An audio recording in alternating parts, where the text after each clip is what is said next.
Good morning mga kasubs. Welcome for those who are new to the channel, for those who are not new to the channel, welcome back and thank you much. My name is Mark and today what I'll show you is my radio setup. I have a Baofeng UV-5RA, and what happened was the battery suddenly died, and I decided rather than buying a another battery or another power source, uh, I would like to convert it into a Portabase. So when we say Portabase, it's a portable radio basically that is now set up or provisioned like a base station. So it's something you don't carry anymore because the power source is more likely from the electrical outlet. I will then next up is I will be showing you the setup itself, and then the concept behind the idea, and also and lastly how I actually did it.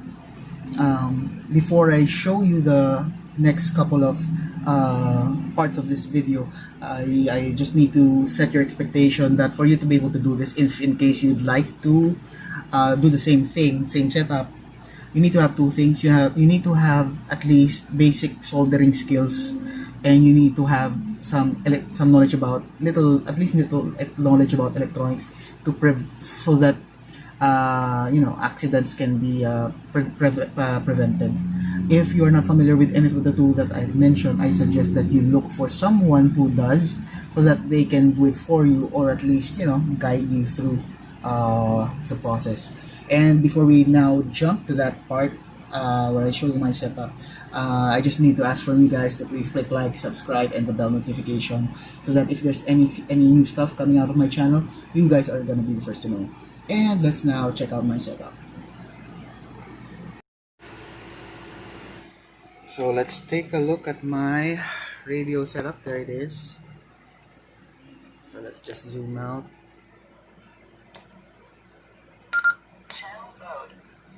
Okay. So this is my UV-5R, and then it's hooked up to a RG, I think RG59, RG58, and then it's connected to my aerial, and then we have there my speaker mic. And as you notice, if I turn the radio around,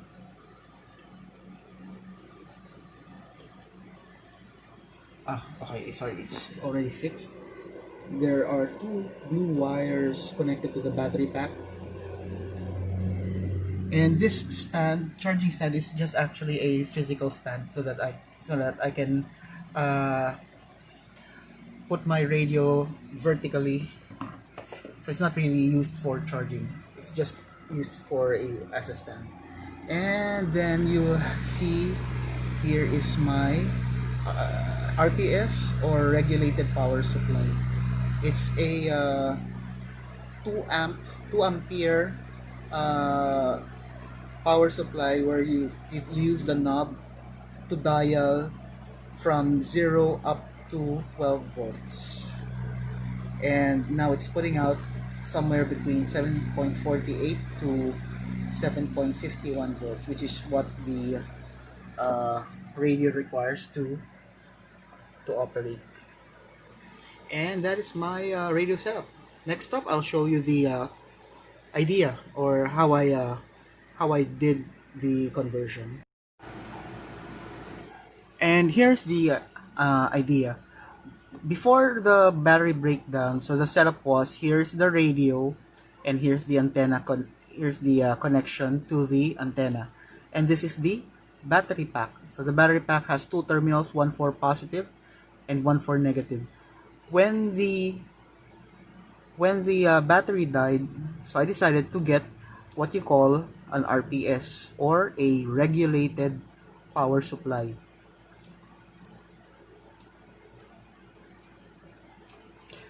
To connect the regulated power supply to the battery, what I did was I took out everything that is inside the battery and just left the terminal, or the terminals. After taking out the contents of this battery pack, I soldered wires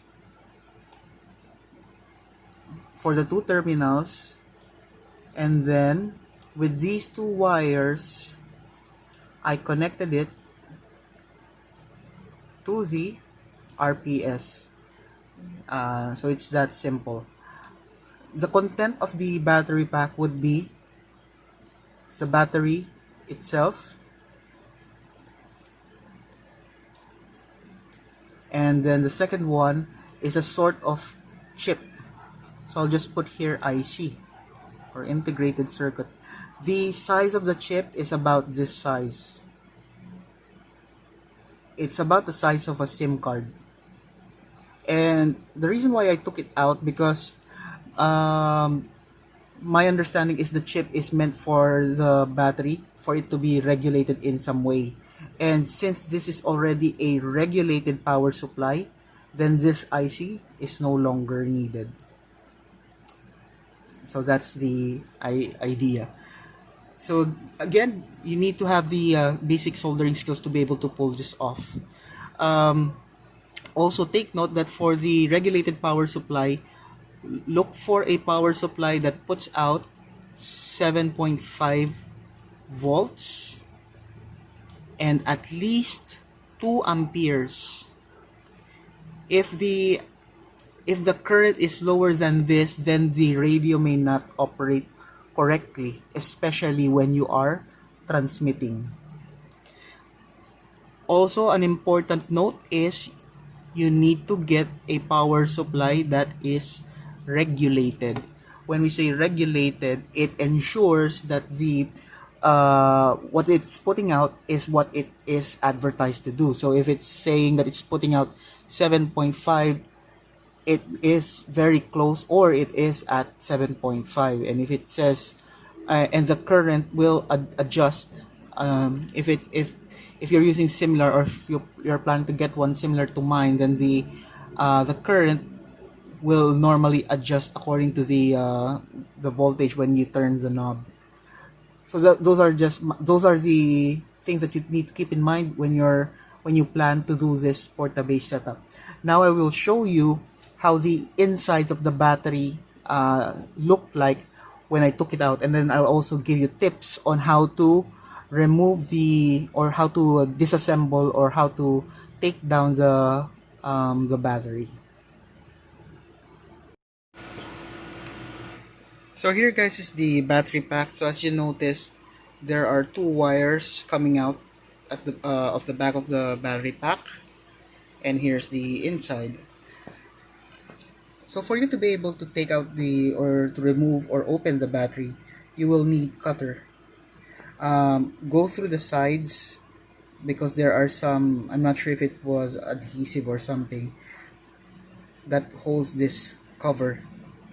Once you have passed through the sides using a cutter, you would need to pry the cutter sideways, just like this, and then sort of like cut it in this, slice it, move it in this fashion, like a saw motion, because there is actually double-sided tape that like this one. So it's at the top portion. So if it's facing down, so that it's somewhere here, and I would suggest that you take out that double adhesive from this side and not here. Do it from this side, or you can pull it lightly and slowly so that you don't deform or break the cover, just like what happened to mine. I didn't know, so I deformed this part, so I had to cut it out. Now that we have removed this, just take out the battery and that IC I was talking about, and then what I did was I soldered the two wires, one wire for each terminal directly, just like so. My mistake here was, sorry if the zoom is terrible.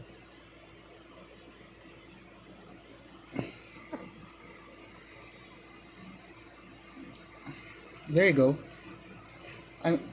My mistake was I soldered the wire on top rather than underneath, which is why I had the choice of either doing it again or just cutting this portion so that it will when I put back the cover, it's gonna fit nicely, just like so. And you wouldn't worry that it will scratch the back side of the radio because it's I pushed it down a bit. See, so those are the two terminals. I recommend that when you are soldering, if you have two, if you have colored, if you have several spare wires, use two different colors to distinguish positive from negative. Because I don't have such, I just marked it using electrical tape. So one it has the electrical tape to show that it is like this one. It means this one is negative. And then this one is funny. I just tied it around the adapter rather than cutting it or splicing it, just so that if in case I plan to buy an adapter for this one, I can do so in the future, or if I have a different use for this one, I can still preserve this particular jack. And that's pretty much how you do the Portabase setup. If you like this video, again guys, it would be a biggie for me if you click like, subscribe, and click the bell notification. And if you have any questions with this kind of setup, please send me a message and I'll be responding to you guys shortly. Thank you very much and take care guys.